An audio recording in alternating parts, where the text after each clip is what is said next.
4 road 4 भवन बना देने से विकास नहीं होता है। 70 साल में तो हमने ये रोड बनाए ना, जो उसी को आपने डबल किया। ईडी के बिना आप क्या कर रहे हो? भाई मुझे तो बोलने दो, मुझे तो बोलने दो, उसके बाद बोलने देना। आप ईडी को नहीं, ये आप देखो, एक कांग्रेस का चमचा को आप देख सकते हो, ये कांग्रेस के चमचे को देख सकते हो आप। बिल्कुल बिल्कुल बिल्कुल बिल्कुल, ये कांग्रेस के चमचे को आप देख सकते हो। मेरी बात ही नहीं रखने दे रहे। कौन सा डर? क्या कर रहे हैं? आपको अपने सुरक्षा का डर है? ईडी का चिदम्बरम पे ईडी, लालू पे ईडी, केजरीवाल पे अरे भैया, तो ईडी के बाद कोर्ट तक मामला जाता है। सुनिए, कोई भी पार्टी है वो तो अपनी सरकार बनाने के लिए करेगी, और आप क्यों बिक, ये तो आप क्यों बिक रहे हो? आपको नहीं बिकना चाहिए ना। आप कांग्रेस नहीं खरीदती थी विधायकों को? नहीं खरीदती थी, लेकिन 35 नहीं खरीदी। इतनी बड़ी मंडी नहीं, 40 खरीद में। 1-2 खरीदते थे। पूरा प्राइवेटाइजेशन कर दिया। हवाई जहाज private, railway private, bus stand private, और जो बचा है वो भी प्राइवेट होने वाला है अगर इस बार गलत वोट चला गया तो। प्राइवेटाइजेशन से इसलिए आदमी घबराता है क्योंकि उनको काम करना पड़ेगा। मुख्तार अंसारी आप देखिए कितने बड़ा क्रिमिनल थे वो, और जो भी जज उनका फैसला लेता था, वो जज है ना, उनका इतना भय था कि वो जज है ना अपना फैसला सुनाने से पहले ही अपना ट्रांसफर करवा लेता था। मतलब इतना बेकार। अगर जब से योगी जी आए हैं वहाँ पर ये बड़े बड़े जो गुंडे हैं ना, उनका खात्मा कर रहे हैं। विकास हुआ कि नहीं 10 सालों में? विकास हुआ है, पहले भी विकास। हमने 70 साल में हमारे यहाँ सुई नहीं थी। हम महुआ खाते थे, गुली को नमक डाल के खाते थे। आज भी पचमढ़ी के जंगलों में जाइए, हमारे आदिवासी भाई आमों की गुठलियों को संग्रह करके और वो नमक डाल के खाते हैं। वो ट्रेन में 6 महीने में, साल भर में ट्रेन का मुंह देखते हैं। ऐसी कोई बात नहीं कि 4 रोड बना दिए। क्या विकास हुआ मेरे नौजवान भाई, बताओ क्या विकास हुआ? आपके सामने ये नौजवान यही बता रहे थे, और इनसे एक बार और सुन लीजिए। आप क्या विकास हुआ? बता दीजिए इनको क्या विकास हुआ। क्या तमाम विकास हुआ। आप देख तो रहे हैं कितना विकास हुआ। क्या चाहिए आपको विकास के नाम पे? मैं विकास में मेरे नौजवान भाइयों को रोजगार चाहिए, जो आज रिटायर होने के बाद कुर्सी को फेंक दिया। तो रहे थे रोजगार के बारे में आप। क्या रोजगार चाहिए? रोजगार कौन है ये बता दीजिए। आप देखो ना, बेरोजगार मैं कह रहा हूँ, मेरे हिसाब से आप पढ़ लिख कर आप सोच रहे हो कि मैंने अच्छा पढ़ लिया तो मुझे सरकारी ही नौकरी करनी है। ऐसा नहीं है। आप पढ़ लियो, उस काबिल बन जाओ, कुछ करो। बहुत सारे काम है, कार्य करने के लिए। भाई नौकरी के लिए, सबसे पहले नौकरी के लिए आप तैयारी करो। अच्छी बात है, नौकरी में आप विफल होते हो तो आपके पास बहुत सारे साधन होते हैं काम करने के लिए। बहुत सारे बिजनेस धंधे होते हैं, छोटे से छोटा धंधा होता है, उसको बड़ा किया जा सकता है। बहुत सारे धंधे हैं। क्या कहेंगे? 4 रोड 4 भवन बना देने से विकास नहीं होता है। 70 साल में कितने रोड, कितने भवन बने? 70 साल में तो हमने ये रोड बनाए ना, जो उसी को आपने डबल किया। ये तो कह रहे हैं कि 70 साल हमें भी दीजिए, हम भी तमाम रोड और भवन बना देंगे। हाँ, हमने जो रोड बनाया, ये कह रहे 10 साल में ही बना दिए। क्या कह रहे हैं आप? हमारे तो 10 साल ही देख लो ना, 10 साल में कितना आगे आ गए। आपने उसको डबल किया बस, और क्या किया। बाकी मेरे नौजवान भाइयों किसी को रोजगार दिया हो तो बताओ। रोजगार घर आकर थोड़ी देगा कोई। रोजगार के लिए उस तरीके से तैयार भी होना पड़ता है। आज मैं जैसे कि आज मैं अगर जैसे मैं हूँ, मैं भी पढ़ा लिखा ग्रेजुएट हूँ, मेरे से कहीं मिस्टेक हुई होगी कंपटीशन एग्जाम में तैयारी करने में, तो मेरा सिलेक्शन नहीं हो पाया, तो वो मेरे में कमजोरी है ना, इसलिए मेरा सिलेक्शन नहीं हो पाया। कांग्रेस गारंटी दे रही है इनके हिसाब से कि रोजगार देंगे पक्का। ऐसे कैसे दे देंगे? इतने सालों से रोजगार दे दिए, जो आप दे देंगे रोजगार? ये सब झूठ बात है, ये सब झूठ। हम एक ही चीज़ का विरोध करेंगे, जो आप तोड़ने की, खरीदने की राजनीति चल रहे हैं, वो गलत है। क्या गलत है? तोड़ने और जोड़ने देखो, तोड़ने के वजह से नहीं होता। देखो तोड़ना, आज मैं हूँ कांग्रेसी, मुझे तोड़ा जब जाएगा ना कि मेरे इनसे कुछ मतभेद हो जाएंगे तो मैं टूट जाऊंगा। अब कांग्रेस में अंदरूनी इतना मतभेद हो गया। आज कमल अभी 2023 में, लगभग 24 में यहाँ पे मध्य प्रदेश में कांग्रेस की सरकार हारी। एक ऐसा माहौल था कि किसी को विश्वास नहीं था कि कांग्रेस हार जाएगी, लेकिन इतने बुरे तरीके से कांग्रेस मध्य प्रदेश में हारी। हारने के बाद आपने पार्टी के सबसे अच्छा नेता, मैं खुद मानता हूँ कांग्रेस के सबसे अच्छा नेता कमलनाथ, बहुत अच्छे नेता हैं, एक अच्छे लीडर हैं, बहुत अच्छे लीडर हैं। आज आपने उनकी हार का पूरा ठीकरा उन पे थोप दिया, उन पे थोपा, वो अकेले को मुजरिम बना दिया, तो सारे जो है उनसे कट के बीजेपी ज्वाइन कर रहे हैं। मध्य प्रदेश से बड़ी मंडी किसी हिंदुस्तान में कहीं नहीं लगी जहाँ 35 विधायकों को खड़े होकर खरीदा गया। कांग्रेस नहीं खरीदती थी विधायकों को? नहीं खरीदती थी, लेकिन 35 नहीं खरीदी। इतनी बड़ी मंडी नहीं, 40 खरीद में 1-2 खरीदते वो भी थे, लेकिन इतनी बड़ी मंडी मध्य प्रदेश में लगी, वो इतिहास में कहीं नहीं लगी। तो मंडी की बात ये कह रहे हैं, खरीदा क्यों गया है? क्योंकि आपसी मतभेद इनकी पार्टी में ये आपसी जो इनको बैठक होती है, जो आपसी इनके मतभेद विचार बनते हैं, वो एक हो ही नहीं पाते। तो वो तो सामने वाला तो भाई आप तो कोई भी पार्टी है वो तो अपनी सरकार बनाने के लिए करेगी। और आप क्यों बिक ये तो आप क्यों बिक रहे हो? आपको नहीं बिकना चाहिए ना। आप जैसे हमारे बीजेपी के हैं, कोई भी विधायक बता दो बिकने को तैयार है तो बिल्कुल नहीं, ना बिकेंगे वो। अब ये नहीं, ये बोलेंगे कि वो इसलिए नहीं बिकेंगे कि उनके ईडी का छापा पड़ जाएगा, जो बिल्कुल गलत है। बिल्कुल अभी देखो, पहले ईवीएम का फंडा चला खूब, अब जो कांग्रेस की भर्ती हो रही है ना बीजेपी में, अब ये बोल रहे हैं कि ईडी के कारण हो रही। ऐसा कुछ नहीं है। आज ही महापौर दीपक आके आज या कल छिंदवाड़ा के बीजेपी ज्वाइन करी उन्होंने, क्योंकि वो भी परेशान थे बिल्कुल विकास के लिए। उनके लिए वहाँ से कुछ उनको नहीं मिल रहा था, वो परेशान होकर बीजेपी ज्वाइन कर ली उन्होंने। परेशान होकर बीजेपी लोग ज्वाइन कर रहे हैं, ईडी का डर नहीं है। ईडी का ही डर है। अगर डर नहीं हो तो क्यों जाएगा कोई दूसरा? तो बोलेगा ना, अब कोई बहाना ही नहीं बचा। पहले ईवीएम का डर था, जहां कांग्रेस हार जाती थी कहते ईवीएम। लेकिन अब उनको एक और फंडा आ गया ईडी, कि अगर मैं कांग्रेस ज्वाइन नहीं करूंगा, बीजेपी ज्वाइन नहीं करूंगा तो ईडी छापा मार देगी। अब ये दो फंडे कांग्रेस के पास दो विचार आ गए। एक चीज बताइए, लोकसभा चुनाव से पहले ही ईडी का छापामारी क्यों हर नेताओं पर किया जाता है? ऐसा नहीं है, ऐसा नहीं है। केजरीवाल पर देखिए, लोकसभा चुनाव से ठीक पहले इनके तमाम नेताओं के कुछ 2-3 साल पहले से ही चल रही है। अभी उनके शिक्षा मंत्री तो उन पे भी 2 साल पहले भी हाँ सिसोदिया कुछ वो बराबर उनका घोटाला जब सामने आता है, जब ईडी उन पे कार्य करती है। घोटाला करते ही क्यों है साहब की ईडी का डर है? घोटाला मेरे ऊपर बना दिया जाएगा अगर मैं तिरछा चलूंगा तो। गलत होंगे तो बिल्कुल। क्या कह रहे हैं भैया? बिल्कुल क्या कह रहे हैं? अरे इधर बोलिए। सन 2014 से बीजेपी के एक भी बड़े नेताओं पे आपने देखा छापा पड़ा है कि उनने घोटाले में अंदर गए हो? ये तो कहते हैं सरकार जिनके उन पर कोई घोटाला नहीं। आपकी सरकार भी थी तो 2013 तक कितने घोटाले में कौन फंसे थे, कितने सारे नेता लोग फंसे थे घोटाले में। वो फूल गोभी अपने घर पे लगाते थे, क्या नाम था उनका, अच्छे कुछ था, शायद नहीं रहे इस दुनिया में। अब वो केंद्रीय मंत्री रहे वो कांग्रेस की सरकार में। हाँ बिल्कुल। गोभी के फूल कुछ फंडा निकला था उनका, उस समय उन्हीं की सरकार थी। बोलिए। गलत करेंगे ईडी छापा मारेगी, घोटाला मत करिए, ईडी छापा नहीं मारेगी।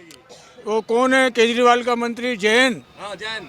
उनसे काम नहीं चला, सिसोदिया से नहीं चला तो उन्होंने कहा अभी भी पंजाब ले गए, छुड़ा के कोई और दूसरा प्रांत नहीं ले जाए, तो अब केजरीवाल को उठा ले गए। अभी ये चल रहा है कि जो दिल्ली में 7 की 7 संसदीय सीट है हमारी, और मध्य प्रदेश में 28 थी, इस बार 29 हो जाएगी। हो गई 100% 29 हो गई लोकसभा, कोई नहीं रोक रहा।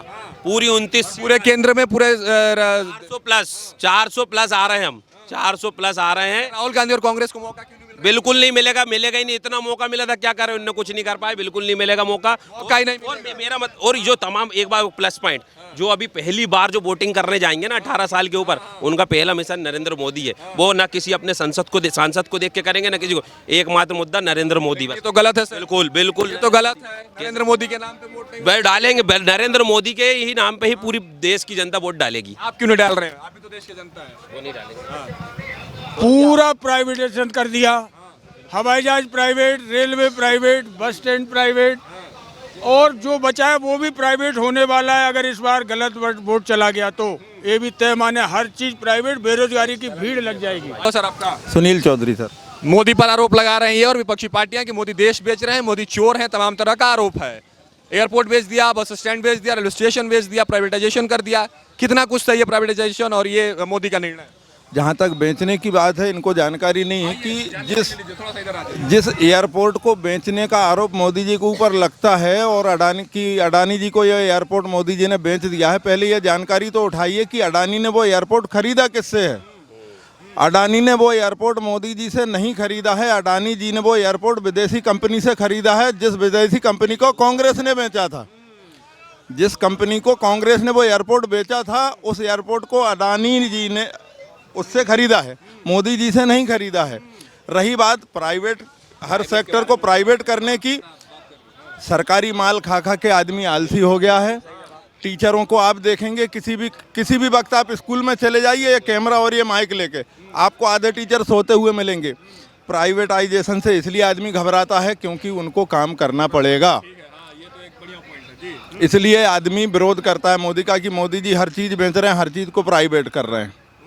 प्राइवेट हो जाएगी, ठेके पे जाएगी, ठेकेदार काम निकालेगा आदमी से, इसलिए उसका विरोध कर रहे हैं। मतलब मोदी जी का ये जो नियम और नीति है सही है?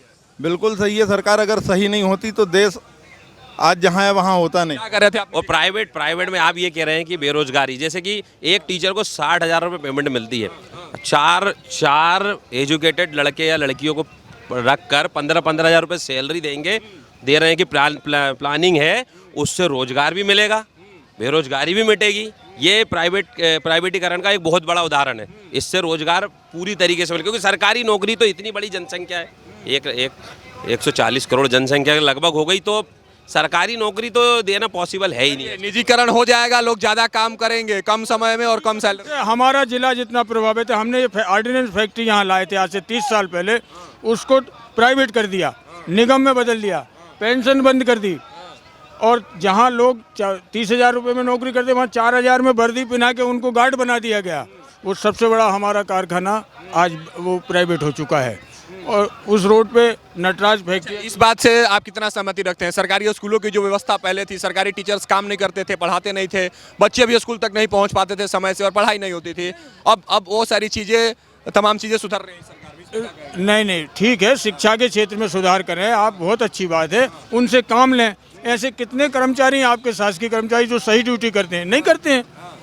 आपको काम लेना है ना, क्यों वो बनिया क्यों काम लेता है, आप क्यों नहीं लेते? यानी आपका मुखिया सही नहीं है, काम लेने नहीं जानता। ये तो कह रहे हैं कि भारतीय जनता पार्टी की सरकार जब बनी है चीज़ें सुधरी हैं, 70 साल में ये सारी चीज़ें बिखरी हुई थी। कुछ नहीं बिखरा हुआ था। मैंने आपको हमारे ज़िले का उदाहरण दिया कि ये जो ऑर्डिनेंस फैक्ट्री है, हमने 40 कितने संघर्ष के बाद रामेश्वर निकरा, ये दुबे जी, काकू भाई, इन लोगों ने मिलकर उस चलिए एक बात बताइए, राहुल गांधी को प्रधानमंत्री आप बना रहे हैं? बनाएंगे, आज नहीं बनेगा कल बनेगा, लेकिन बनेगा। और विपक्ष जो है, कितनी सीटें, ये भाई साहब पूछ रहे हैं, कितनी सीटें निकाल रहे हैं आप इस बार? अरे भाई इस बार अगर उनका माहौल बना लिया, खरीद के बेच के डर दिखा के, तो बना लेना आप सरकार। आपने बनी हुई को गिरा दी, तो आप बनाने में क्या देर है?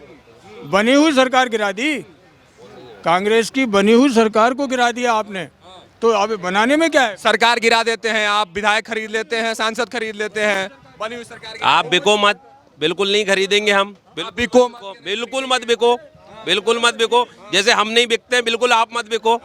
आप राहुल गांधी और कांग्रेस पर आपका क्या विचार? राहुल गांधी प्रधानमंत्री बनने के काबिल भी हैं या नहीं है? मेरी शादी के बाद मेरे बच्चे भी बड़े हो जाएंगे, उनकी भी शादी हो जाएगी। राहुल गांधी बिल्कुल प्रधानमंत्री के लायक है ही नहीं, ना बनेगा कभी। ये तो कह रहे हैं आज नहीं तो कल बनेगा। कभी नहीं बनेगा। राहुल गांधी जैसा प्रधानमंत्री अगर देश के लिए प्रधानमंत्री बन गया तो देश का बहुत दुर्भाग्यपूर्ण होगा। अरे पूरी कमी है क्या उसमें? बिल्कुल है ही क्या उसमें? आप देखते हो उसका इंटरव्यू देखते हैं, बोलना तो स्पीच देना तक तो आता नहीं। आज हमारे एक भी बीजेपी के जिला कार्यालय का एक भी अध्यक्ष को आप खड़ा कर दो और उसकी स्पीच भाषण सुन लो, आपके रोंगटे नहीं खड़े हो जाएं। तो जिस प्रकार से उसकी बोलने की शैली है, कार्य करने की शैली है, उससे आपको समझ में आ जाएगा। आप तो जाते हैं जगह जगह देखते होगे। बिल्कुल राहुल गांधी, बिल्कुल। राहुल गांधी कहते हैं कि भारतीय जनता पार्टी का कोई कार्यकर्ता या मोदी जी हमसे बातचीत बहस नहीं करते हैं, डरते हैं हमसे बातचीत करने में। ऐसे इंसान से क्या बात कर रहे हैं जिसके पास दिमाग की कमी हो? उनसे क्या बात करें? राहुल गांधी में अभी लगभग कितने सालों बाद तो माँ बेटे अध्यक्ष के पद से हटे, नहीं तो इनका एक फंडा हुआ करता था जब इनकी सरकार थी केंद्र में, जो खुद प्रधानमंत्री हुआ करते थे। तो इन्होंने, इतना तो मुझे नहीं मालूम, लेकिन इतना इनका एक था ये कि जो राष्ट्रीय अध्यक्ष होगा कांग्रेस का, उसमें देश के कुछ हिस्से का या कुछ फंड का पैसा राष्ट्रीय अध्यक्ष के कोष में जाता था। लेकिन नरेंद्र मोदी जी के आने से शायद उन्होंने उसमें उस नीति में परिवर्तन किया तो वो माँ बेटे दोनों हट गए। खड़गे जी को बना दिया उन्होंने, क्योंकि वो उस कोष का पैसा वो कोष में जा ही नहीं रहा, उनकी निधि में जा ही नहीं रहा, तो इसलिए वो हट गए इस बार।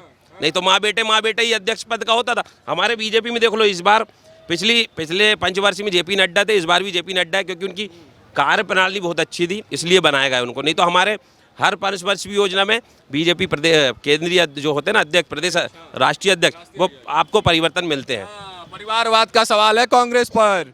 राजा का बेटा राजा और रानी का बेटा राजकुमार, यहीं पर कांग्रेस झूल रहा है। क्या कहेंगे? मोदी जी का तो परिवार ही नहीं है, बिल्कुल उनका तो परिवार ही नहीं है। जिसका परिवार उसी की सरकार, परिवार ही नहीं था तो परिवार पे क्या बात करेंगे?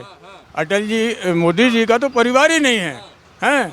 दूसरी चीज क्या बोले उन्होंने अभी, तो परिवार पर ही बात कर लीजिए, क्या कुछ कहेंगे? एक बात कह रहा था मैं नितिन गडकरी का। मैंने पिछले समय आप भी सुने तिवारी जी, नितिन गडकरी जैसे बीजेपी मारो इतने महान नेता हैं, इतने महान व्यक्ति, उन्होंने कहा कि राजनीति में जितना भी मेरा कुछ है वो मेरे परिवार का नहीं है। जो मैंने कमाया हूँ, जो मेरे खुद के द्वारा कमाया गई राशि है, वो मेरे बेटे की है, परिवार की है। लेकिन राजनीति में जितना भी मेरा कुछ है वो मेरा नहीं है, मेरे परिवार का नहीं है, मेरे कार्यकर्ताओं का है।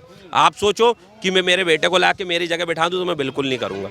बिल्कुल नहीं करूँगा। अगर मेरी जगह कोई लेगा तो मेरा कार्यकर्ता कोई पार्टी का कार्यकर्ता ही लेगा, क्योंकि अगर मेरे लड़के को आना पड़ेगा तो उसको ज़मीनी स्तर से उठना पड़ेगा, गली गली पोस्टर लगाने पड़ेंगे, गली गली झंडे लेके घूमने पड़ेंगे। जितनी मेहनत मैंने करके आगे आई हूँ उतनी मेहनत करके आगे आना पड़ेगा और फिर विधायक जो भी चुनाव लड़ना पड़ेगा तो ऐसा होगा। मोदी जी का परिवार नहीं है, क्या ऐसा जरूरी है क्या कि जिसका परिवार है वही सरकार बनाएगा, प्रधानमंत्री बनेगा? ऐसा नहीं है। फिर ऐसा सवाल क्यों उठता है? वो ये विपक्ष वाले ही जाने। हमारे तो योगी जी का भी परिवार नहीं है, वो भी मुख्यमंत्री है और आने वाले पीएम है। वो ये तो कह रहे हैं परिवार नहीं है फिर भी सरकार चला रहे हैं, आपके पास परिवार है फिर सरकार क्यों नहीं बना रहे हैं? बनाएंगे हम, हमारा कहना है ना कि हम बनाएंगे सरकार। बनाएंगे, आज बना लेना, हमने तो बना लिया। अरे हमारी तो बनी हुई गिरा दी जाती है। कैसे गिर जाती है? ये कमजोरी है ना, अपन में कमजोरी है। क्यों में कम इतना ज्यादा डर दिखाया है कि अडवाणी जी घर बैठना, इधर आना नहीं।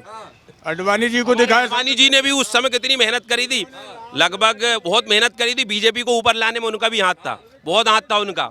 और इनके तो प्रधानमंत्री के बेटे ने इतनी अच्छा काम करे कि आज कांग्रेस का कोई नाम लो तो इतनी लुटिया डूब गई। अच्छा, रामलला पे बात कर रहे थे अडवाणी, सुनिए बात सुन लीजिए। यात्रा निकाली जो मेहनत अडवाणी जी ने की, आपकी सवाल मैं इसके बाद अडवाणी जी घर बैठना, घर से निकलना नहीं। आज तक वो घर बैठे हुए हैं। इतना डर है मोदी जी का, उनकी अडवाणी जी भारत रत्न भी मिला। कृष्ण, हाँ भारत रत्न मिला। अरे तो वो मुर्मू जी को घर ही ले गए कि चल मैं भी चलता हूँ। तो ये तो सम्मान में गए थे। हाँ, उनसे चलते नहीं बन रहा बेचारों से, इतना डरा दिया उनको। सुनिए, वो तो रामलला के लिए चले थे, आप राम को मानते हैं कि नहीं मानते हैं? मानते हैं। लेकिन आपकी पार्टी तो कहती है कि राम डज नॉट एग्जिस्ट, मतलब राम है ही नहीं। नहीं। कांग्रेस का ही बयान आया था भैया।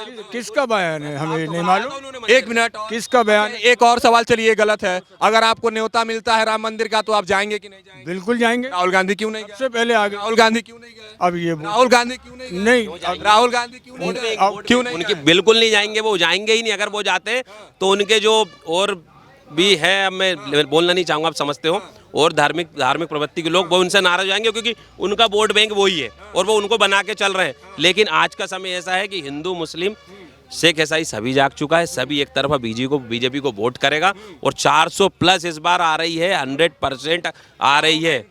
इनका कुछ नहीं होगा, ये जितने पे थे उससे भी वो नीचे आ जाएंगे और कुछ नहीं होने वाला। बहुत नीचे और बहुत पीछे चले जाएंगे। हमने बहुत ऊंचाई देखी है और बहुत नीचाई भी देखेंगे, ऐसी कोई बात नहीं है। हमने बहुत ऊंचाई देखी। तो लगभग 40-50 साल, वो अभी आपने सुना होगा अमित शाह ने कहा है कि 2047 जब हम आज़ादी की शताब्दी मनाएंगे तो ये देश वो तमाम तरक्की पर पहुंच जाएगा जिसकी कल्पना आपने कभी करी नहीं होगी। 400 प्लस था तो 40 पे क्यों चले? हमारे पास भी 400 प्लस था, लेकिन हमने ऐसे ईडी का दुरुपयोग नहीं किया। हमने ईडी का इस तरह से दुरुपयोग नहीं किया। ईडी का प्रयोग तो भाई साहब इसीलिए हो रहा है, जो गलत कर रहा है उस पर छापेमारी करिए और उसको अंदर पकड़ो, चिदम्बरम को पकड़ो, केजरीवाल को, तमाम। लालू ने घोटाला किया था कि नहीं? नहीं, लालू ने घोटाले के बाद भी अरविंद केजरीवाल ने है नहीं, बनाया गया है। फैसला आप करेंगे, पार्टी करेगी या कोर्ट करेगा? फैसला आप करेंगे, पार्टी करेगी या कोर्ट करेगा? कोर्ट करेगा। कोर्ट ही तो फैसला कर रहा है। नहीं तो अरे या तो कोर्ट ही दे रहा है। अरे कोर्ट में जज बदल दिए जाते हैं भाई साहब। फैसला आप करेंगे, पार्टी करेगा या कोर्ट करेगा? कोर्ट करेगा। कोर्ट पे भी भरोसा नहीं है। दूसरी बात, अभी वो मुख्तार अंसारी आप देखिए कितने बड़ा क्रिमिनल थे वो। एक कोई यूपी के नेता ने उन पर शायद विवाद भी किया कि इनके साथ इनको जहर दे के मारा गया। बिल्कुल, हाँ, क्यों दिया जा रहा है? कोई जहर नहीं दिया गया और हटेक आया है। और वो इतने बड़े आपराधिक प्रवृत्ति के व्यक्ति थे, उनके ऊपर एक विधायक के मर्डर का केस भी था, बिल्कुल केस था। और जो भी जज उनका फैसला लेता था, वो जज है ना, उनका इतना भय था कि वो जज है ना अपना फैसला सुनाने से पहले ही अपना ट्रांसफ़र करवा लेता था। मतलब इतना बेकार। अगर जब से योगी जी आए हैं वहाँ पर ये बड़े बड़े जो गुंडे हैं ना, उनका खात्मा कर रहे हैं। अभी कुछ समय पहले आपने वो क्या नाम, वो 2 व्यक्ति को मारा, अतीक अहमद, विकास दुबे। ये बिल्कुल इस प्रकार की सफाई अभियान चलता रहेगा। बीजेपी की सरकार तमाम भारतवर्ष में रहेगी। इस प्रकार गुंडों को सफाई करिए, बदमाशों का सफाई करिए, कांग्रेस का सफाई। अरे कांग्रेस तो हमारा पहला मुद्दा है ना, कांग्रेस तो हमारा पहला मुद्दा है और वो तो सफाई हो ही गया है। आप करने की जरूरत नहीं। अब तो सिर्फ हमको इलेक्शन के दिन का इंतजार कि हम जाके वोटिंग करें और 4 तारीख को बेहतरीन जश्न मनाएं। तब तो कह रहे हैं कि ईडी पहले भी थी लेकिन छापेमारी नहीं होती थी, इस पे क्या कहेंगे आप? ऐसा कुछ नहीं है। देखो, जो गलत करोगे तो ईडी बराबर आपके घर पहुंचे। छापेमारी क्यों नहीं होती थी? पहले गलतियां तो पहले भी होती होंगी। बीजेपी नेता क्या ईडी गई क्या अभी तक? भैया अगर बीजेपी बिल्कुल अगर जाएगी, अगर वो गलत होंगे वो गलत समाजवादी पार्टी और बसपा ये बेईमान वो गलत होंगे तब तो जाएंगे। जाएंगे गलत अरे तो आपके राज्य में भी तो सरकार थी। कौन है सही है? सिर्फ मोदी जी सही नहीं, दिल से की नजर दिल से नहीं। ये छत्तीसगढ़ में भी कांग्रेस थी उस समय। ईडी का छापा क्यों नहीं पड़ा बीजेपी में? कैसा भय, कैसा भय? डर के मारे कौन सा क्या डर? कर रहे हैं? आपको अपने सुरक्षा का डर है? ईडी का चिदम्बरम पे ईडी, लालू पे ईडी, केजरीवाल पे अरे भैया तो ईडी के बाद कोर्ट तक मामला जाता है। सुनिए, ईडी के बाद मामला कोर्ट तक जाता है और जज फैसला करता है। नहीं, सुप्रीम कोर्ट और विदेश की सुप्रीम कोर्ट को खरीद लिया मोदी ने। सुप्रीम कोर्ट को मोदी बिल्कुल जज का सुप्रीम कर रहे हैं, उसमें भी कुछ चेंज किया। सुप्रीम कोर्ट को भी मोदी ने खरीद लिया। ऐसा नहीं है, ऐसा कोई खरीद सकता है क्या? आप भी पढ़े इसका सर्वाचिक, हाँ भाई हम ये कह रहे हैं कि आप विपक्ष को ईडी क्यों जा रही है? आपके भाजपा को एक आध को बताओ ना कि सब रे ईमानदार है। हम अगर हम गलत होंगे तो ईडी हम पे छापा मारेगी। हम तो ये कहते अगर हमारा कोई भी बड़ा नेता, कोई भी मतलब हमारा कोई भी, अरे एक मिनट, हमारा कोई भी नेता, हमारा कोई भी नेता हो नरेंद्र मोदी की गलत करेगा तो ईडी पहुंचेगी। और ये लोग कह रहे थे ना, ये लोग हमें हमारे शहर के, हमारे जिले के बारे में बता दूं, ये बोल रहे हैं ना कि कांग्रेस क्यों छोड़ रहे हैं। वो जो हमारे सतपाल सुनो दो, एक मिनट सुनो। सतपाल पलिया अपने कांग्रेस से हैं, यहाँ पे सोहागपुर के, वो क्यों आए बीजेपी में? वो बीजेपी में इसलिए आए हैं, नहीं ईडी का डर नहीं था।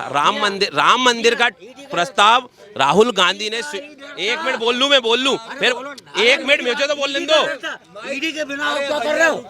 भाई, मुझे तो बोलने दो उसके बाद बोलने देना। आप ईडी को नहीं, ये आप देखो, एक कांग्रेस का चमचा को आप देख सकते हो, ये कांग्रेस के चमचे को देख सकते हो आप। बिल्कुल ये कांग्रेस के चमचे को आप देख सकते हो। मेरी बात ही नहीं रखने दे रहे भैया। ये 4 जून की दहशत अभी से आप देख सकते हैं। 4 जून की दहशत उनमें अभी से बन रही है। उनको पता है 4 जून की दहशत है, इसलिए गुस्सा अभी से निकाल रहे हैं। गुस्सा नहीं, जब बता माइक दूंगा, बोलना नहीं, माइक की जरूरत नहीं हम लोगों को माइक की जरूरत किसकी जरूरत है? राहुल गांधी की? नहीं, हमें किसी के नहीं काम की जरूरत है। और के लोग बारे में एक बात और बता दूं, 2 मिनट सुनना, मुझे बोलने देना। अभी 4 महीने पहले विधानसभा चुनाव थे, ठीक है। यहाँ पर एक ऐसा माहौल बन गया था हमारे जिले, हमारे विधानसभा सीट क्षेत्र में। हमारे डॉक्टर सीतारमण शर्मा बीजेपी के हमारे प्रत्याशी, इनके प्रत्याशी उनके ही भाई बड़े गिरजाशंकर शर्मा, और एक और हमारी पार्टी के प्रत्याशी थे, वो जो वो चले गए थे, वो उनको टिकट नहीं मिली तो वो निर्दलीय लड़ लिए, ठीक है। ये लोग बैठे कांग्रेस के बूथ पे और वोट डलवा रहे, ये ऑटो पे वोट डलवा रहे, ये निर्दलीय के लोगों की सही बात है। ओके, जब बीजेपी के लोगों का फंडा है, पार्टी को वोट डलवा रही, ये है इनकी नीति, हमारी नीति तो ऐसी है भैया। आराम से प्रेम से बात कर लें। ऐसी है भैया, अगर एक बार हमने झंडा पकड़ लिए तो भैया झंडा ही पकड़ेंगे। बीजेपी हमें कोई मतलब नहीं। कांग्रेस वाले झंडा पकड़ते हैं और भारतीय जनता पार्टी में जाकर मैं कांग्रेस की बात नहीं कर रहा हूँ। झंडा पकड़ के। अरे तो जे ईडी घुसेड़ देते हैं ना, ईडी घुसेड़ते हैं, आदमी घबराते भगता है। अभी आप क्यों नहीं घबरा रहे? नहीं, हम आप घबरा, मेहनत करते, पसीने खाते हैं। कांग्रेस क्यों नहीं हम मेहनत, बीजेपी के नेता क्या ईडी भेजो, जब समझेंगे कि ईमानदारी से तराजू भरो। आपने क्यों नहीं भेजा? 70 साल आपकी सरकार थी। सुनिए मेरी बात,